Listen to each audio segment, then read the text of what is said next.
नमस्कार,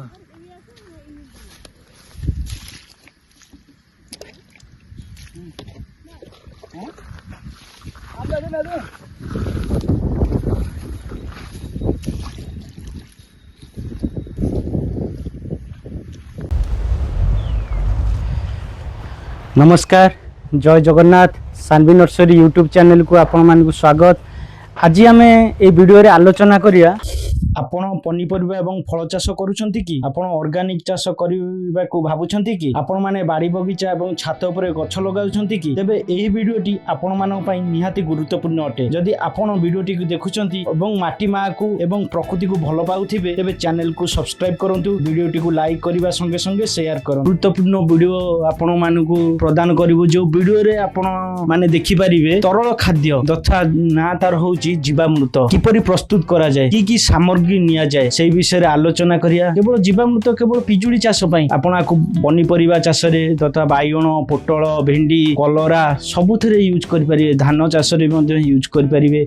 छात ऊपर लगा जाउथिबा गछ लागुची, फूल गछ लागुची, ता देहरे मध्ये यूज करि परिबे। फूल गछ रे मध्ये यूज करि परिबे। तबे मु एठारे आपन को वर्णना करिबा को चाहूची हम देशर गोटे राज्य होची सिक्किम, जोठी पनीपरिबा तथा समस्त प्रकार चाष 100% ऑर्गेनिक उपाय रे चाष होई पारुची। हमर प्रिय राज्य ओडिशा जे प्रकृतिर ग्रंथागार, सेठी आमे माने काहे की करि परिबानी। रासायनिक सार रे कोन यूज कले कोन क्षति हुए ना मृत्तिकार जीवाणु नष्ट हुए। मृत्तिकार थिबा उपकारी जीवाणु बैक्टेरिया बा फंजी रासायनिक सार द्वारा मरि जांती। या फल रे माटीर जीवन शक्ति कमी जाए, मृत्तिकार गठन भांगी जाए। दीर्घ समय धरि रासायनिक सार देले माटी कठिन होई जाए, जल धरिबा रखिबा शक्ति कमी जाए, मृत्तिका एसिडिक होई जाए। विशेष करी यूरिया ओ सुपर फॉस्फेट दिया गले माटीर पीएच कमी जाए, जहार गछ पई हानिकारक। पानी और परिवेश दूषण करे। माटीरे दिया जाउथवा रासायनिक सार वर्षा रे बही जाए नदी भूगर्भ जल को दूषित करे। दीर्घ समय रे उपजे कमी जाए और आरंभ रे उपजे बढ़े, किंतु 5 रु 6 वर्ष पर माटी डेड सॉइल होई कमी जाए, उपजर घटी जाए। तेणु आज आम ए वीडियो रे जो ऑर्गेनिक तरल सार बनेबा ता ना हेउची जीवामृत। जीवामृत ओडिया शब्द अटे, यार अर्थ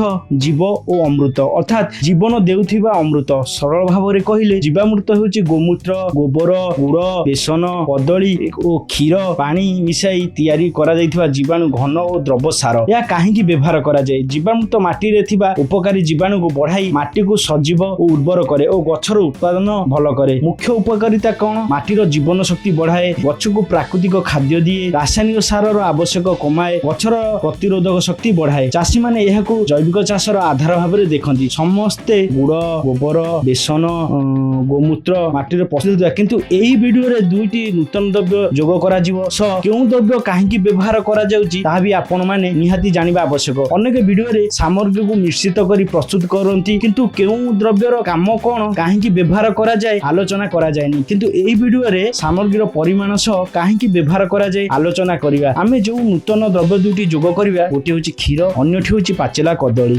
कदली काहेकि व्यवहार करा जाय? पुराना कदली रे पोटासियम, फॉस्फोरस और कार्बन रहिताय। यह जीवाणु को पाई खाद्य भली करी काम करे। उपकार कौन? गछर फूल फल गठन भल करे, फसलर गुणमान और रंग सुंदर करे। पोटासियम द्वारा गछर जोड़ा बढ़ी थाए। क्षीर काहेकि व्यवहार करा जाए ना? दुग्ध रे लैक्टोबैसिलस नामक उपकारक बैक्टेरिया थाए। एही बैक्टेरिया जीवामृत रे अनेक जीवाणु को विकास को त्वरान्वित करे। उपकार कौन करा जाए ना? माटीर जीवाणु संख्या बढ़ाए, गछर मूल दृढ़ करे और रोग प्रतिरोधक शक्ति क्षमता बढ़ाए। जीवामृत शीघ्र तैयारी हुए।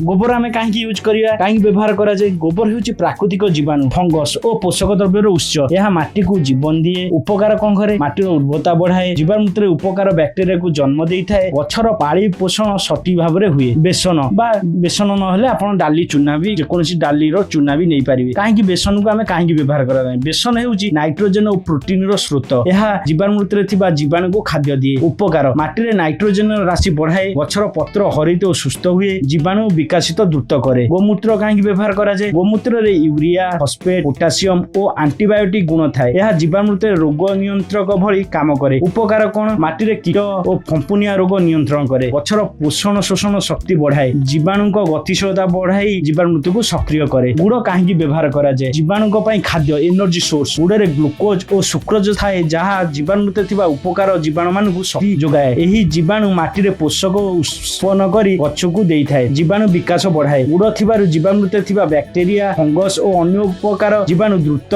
गुणित हुए। यह जीवामृत को सक्रिय और शक्तिशाली कराए। माटी रे कार्बन जोगाए। गुड़ हेउची कार्बन स्रोत। माटी रे जीवाणु मानकु कार्बन दरकार थाए ता सेमानक विकास पई आवश्यक। पोषण शोषण भल करे। गुड़ जोग हेले गछ मूल द्वारा पोषक शोषण शक्ति बढ़े। गछ को दृढ़ और हरित करे। गुड़ थिबा जीवामृत व्यवहार कले गछ अधिक हरित और सुस्थ हुए। पानी काहे व्यवहार कराए ना समस्त द्रव्य को मिसेया पई पानी ही निहाती आवश्यक। जीवामृत रे बेसन गोबर गुड़ कदली गोमूत्र इत्यादि सब उत्पादन पानी सह भल भाव में मिसी पारे। पानी थिले समस्त पोषक एका साथे द्रव्य रूप में होइथाए। जीवाणु विकास पई जीवन माध्यम। पानी छड़ा जीवाणु बंची पारिबे नाही। जीवामृत मध्ये थिबा सेही उपकारक बैक्टेरिया फंगस पानी भितर सक्रिय होती।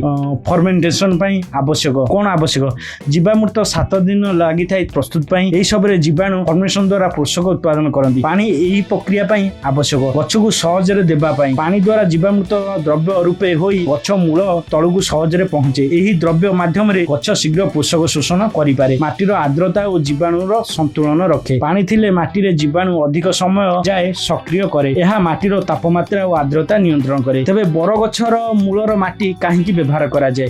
जीवाणु धनी माटी। बर गछ मूल चारि पाखरे प्रचुर प्राकृतिक जीवाणु बेनिफिशियल माइक्रोब्स थाए। एही जीवाणु जीवामृत रे गुण बाहुल्य बढ़ाए। नाइट्रोजन एवं अन्य पोषक धनी बर गछ मूल तळ माटी रे अधिक नाइट्रोजन और माटीर प्राकृतिक शक्ति रहे। जीवामृत पई इनोकुलम भाबरे काम करे। जेपरि दही माने खटिया देले दही हुए सेही परि जीवामृत मध्ये बरगछ मूलर माटी देले ताहार उपकारी जीवाणु शीघ्र बढ़ी जाए। मृत्तिकार सठिक जीवाणु संख्या रखी थाए। एही माटी मूल और चाष उपयोगी माटी रे समान जीवाणु संपद तैयारी करे। एबे आलोचना करिबा को सामग्री केते मात्रा रे नबा। बेसन बा किछि डाली रो चूना 500 ग्राम नाइट्रोजन देइथाए। जीवाणु विकास रे सहायक माटी रे जीवाणु संख्या बढ़ाई माटी को उर्वर बढ़ाए। गुड़ नबा 500 ग्राम। गुड़ 500 ग्राम जीवाणु मानक पई खाद्य जीवाणु विकास द्रुत करे। पुराना पाचिला कदली 10 केजी। पोटासियम और कार्बन स्रोत गछर फल फूल गठन भल करे। ताजा गोबर 10 किलो। उपकार जीवाणु और पोषक सामग्री उच्च माटीर गुणवत्ता उन्नत करे और जीवाणु बढ़ाए। गोमूत्र 10 लिटर। एंटीबायोटिक गुण थाए। कीट नियंत्रण करे। माटी शुद्ध करे। फसल को सुस्थ रखे। पानी 200 लिटर। समस्त सामग्री मिसेया पई द्रव्य तैयारी पई समस्त पोषक द्रव्य रूप में गछ को मिले। बरगछ तलर माटी 500 ग्राम। प्राकृतिक जीवाणु थाए। जीवाणु संख्या बढ़ाए। क्षीर 1 लिटर। लैक्टोलाइसिस बैक्टेरिया देई थाए। जीवाणु विकास और माटीर स्वास्थ्य उन्नति करे। तेबे जीवामृत को किपरि प्रस्तुत करबा बा तैयारीर पद्धति कोन? सबु सामग्री को माटी किंबा प्लास्टिक ड्रम रे मिसांतु। भल भाबरे मिसाई छाया जगह रे रखंतु। 7 दिन पर्यंत रखी प्रतिदिन 1 ରୁ 2 थर हलांतु माने ताको गोलांतु। 7 दिन पर यह 200 लिटर पानी सह मिसाई चाष पई प्रस्तुत हेबो। किपरि हमें व्यवहार करिया क्षेत्र रे किपरि प्रति 200 लिटर जीवामृत रे 1 एकर जमी पई पर्याप्त। जल सिंचाई समय रे किंबा सीधा ड्रेंचिंग करके दिया जाए। खरीफ फसल पई माटीर शक्तिहीन हेले प्रति 15 ରୁ 20 दिन रे स्प्रे करंतु। जीवामृत लाभ कोन ना माटी रे जीवाणु बढ़े। उर्वरता बढ़ी जाए। रासायनिक सारर आवश्यकता कमे। गछ दृढ़ रोग प्रतिरोधक शक्ति वृद्धि हुए। फसल गुणमान उत्पादन बढ़े। माटी रे कीट फंपुनिया रोग ह्रास पाए। माटी हेउची आम जीवनर आधार। ताकू रासायनिक सारर नुहे जीवामृत सजाइबा आमर कर्तव्य। जेपरि माटी सुस्थ हेबो सेपरि गछ फळिबो चाषी हसिबे और पृथ्वी सजीव। तेणु आसंतु जीवामृत व्यवहार करी प्राकृतिक चाषी को आम जीवनर अंश करिया। माटी को जीवन दियो। माटीर आमको जीवन देबे। जय जवान जय किसान। नमस्कार।